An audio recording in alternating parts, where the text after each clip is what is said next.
With the iconic meme. Windy, what should we be watching out for right now? Let's begin with Donovan Mitchell. Well, Justin Zanuck, the Utah Jazz general manager, talked over the weekend and said that while they still want to build around Donovan Mitchell, he is not untouchable.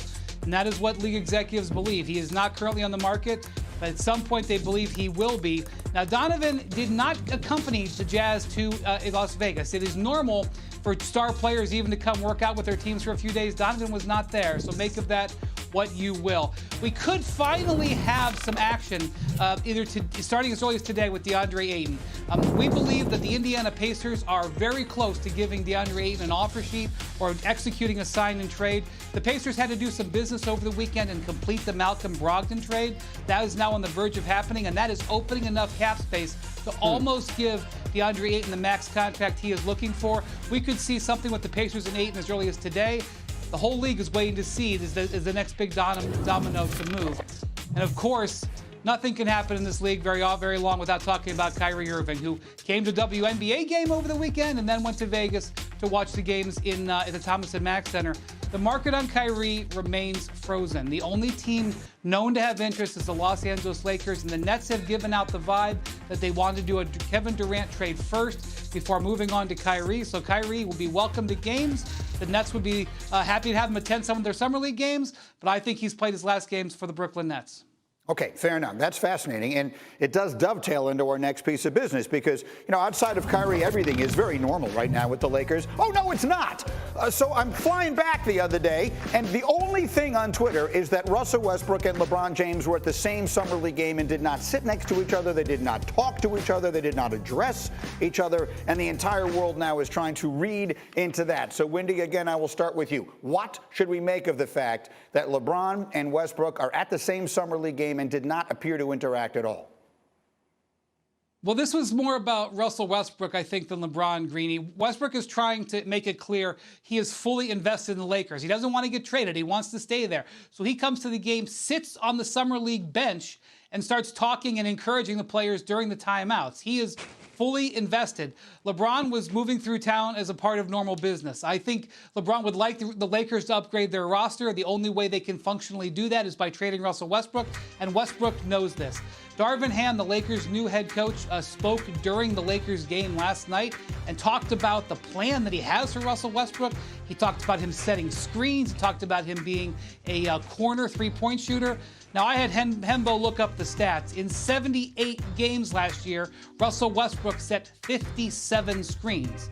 57 screens in 78 games. He did shoot 45% from the corner, but he only shot 29% on spot-up threes. So I appreciate what Westbrook is doing, but I think that's really where the drama is around what Westbrook and Darvin Ham are talking about. I think LeBron's like, I know who Russell Westbrook is, and I'd love to see Kyrie Irving if that's possible.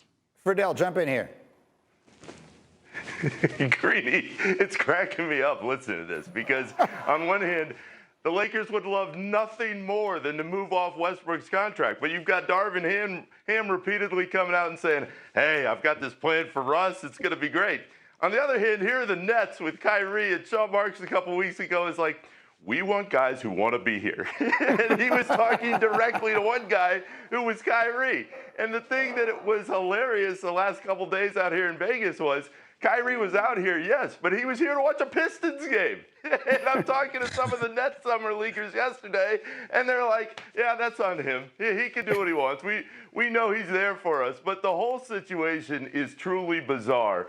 The reality, though, is all signs still point to Kyrie ending up with the Lakers at some point. But, Greeny, I've got to tell you, I'm sitting in Thomas & Mack last night. It was about an hour before that Laker game, and there's a rumor going around that Kyrie's going to show up with LeBron and sit courtside. That would be something, and the drama that surrounds that Laker team would be incredible. And after going through what the Nets did the last few months, I'm sure they're sitting back and saying, okay, Rob Pelinka, you want Kyrie, please just make it worth our while, and we'll make this happen at some point this summer. It's just a remarkable set of circumstances. And I wanted to put Dominique in this conversation for a variety of reasons. A, you follow the league closely as so many other people do. And B, you also had a role at one time in the NBA PA, right, in a leadership capacity. So you kind of understand the inner workings of the way these deals work. And so, I mean, you've got these players kind of manipulating this situation. There's like 6 different people playing chess in all of this, and the players are very much among them. You got relationships like LeBron and Kyrie who couldn't play together. Now maybe they can. LeBron and Westbrook who wanted to play together. Now maybe they can't. Kevin Durant is sort of waiting on all of this. What do you make of the whole thing here, Neek? Yeah, I mean, I think that the hardest thing to come up with is a way that LeBron can compete for a championship next year, which is all that anyone really cares about when it comes to assessing LeBron's legacy and anything that he means to this team. So even if they do pull off this Kyrie trade, I don't see that making them into a championship contender. They need a lot more things to go well, even with a big 3 of LeBron, AD, and Kyrie. But I would push back a little bit on Wendy's point. I guess it's not really pushing back. It's just trying to put a positive, lean on the way that we look at all this. Since Westbrook didn't set very many screens last year, maybe that is the key to opening him up. It's not that he wasn't able to. It's that all he needs to do is set screens, and then he'll start to hit a lot more open shots, maybe, and play better defense. It feels like an unlikely connection, but I like the thought. Let me go back to that, though, Windy. Let's live in a world where the Lakers do manage to turn Russell Westbrook into Kyrie Irving. I can't believe I'm saying that out loud, but that does seem to be where we are right now, right? They turn Russell Westbrook into Kyrie Irving, and you have Anthony Davis, and he stays healthy, and you've got LeBron. You put the right pieces around that, it is at minimum formidable, right? I understand that there are a million questions, but if the answers all somehow came back yes, that's at least something you have to consider, no? Yeah, and I think, I don't know where they would finish in the regular season because I don't know how many games they're all going to play, quite frankly, at this point. They certainly didn't play that many games as a group last season, but in a 7-game series, 1st to 4, that group is really dangerous. And that is what I think is on the minds of the Lakers fans, and certainly LeBron James. I don't think that LeBron is like saying it's get me Kyrie Irving or else. I think LeBron is saying if you want us to have a chance, we have to upgrade this roster. With all due respect to Lonnie Walker IV, that's not the upgrade that he's talking about. And so I think LeBron's position on this is reasonable. No matter how Westbrook got there, the team that they had last year didn't function well. Darvin Ham is going to make the best of it. That's his job as coach. LeBron will make the best of it. That's his job as player. But the reality is we know that trio, even if Westbrook does revolutionize his game and sets some more screens, I'm not so sure that that's going to be a contender. Whereas with Kyrie, I can build you a case that they could do something, and I think that's the bottom line. I mean, imagine him on the Nets now with Ben Simmons. You'd have an unwilling screener setting screens for an unwilling shooter. That's just the worst situation. But anyway, let's just finish this. Friedel, finish it with this thought. Yeah. You're there in Vegas. You're surrounded by literally every person in the league and every insider. Overall, is the expectation that when the dust settles on all of this, Kyrie will be a Laker? Yes, but I'd add this caveat, Greeny.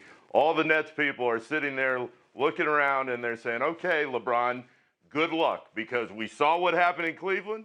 We saw what happened in Boston. We're seeing what's happening in Brooklyn right now. You want him in LA? Go for it. Even if they all play together, I still don't think the defense is good enough. We look at the Final Four teams in the playoffs this year, and it seems like, and I'm biased, I'm a cornerback, but it seems like defense is what it comes down to oftentimes, and they can't play D. We'll find out what happens. We will keep an eye on this, but again, the NBA offseason, it's never-ending drama, and we're here for Davis. For the Pistons, their trade for Nerlens Noel means that they have solid big man depth on the roster. Trading Olynyk for a young project player and a second-rounder would make a lot of sense for them. This deal makes a ton of sense for both sides. The Lakers would be getting an established veteran that can help their rotation, while the Magic would get a young wing they could take a chance on. Ross hasn't been the most efficient player in recent years, but in a limited role off the bench in LA, he could be a solid piece. At the very least, he's an experienced veteran that would be nice to have on the roster. He's earned the nickname the Human Torch in recent years thanks to his innate ability to get hot at a moment's notice. Having a player like that would be useful on nights where some of LA's other scorers go cold. On the flip side, Horton Tucker would get a new chance to thrive in Orlando.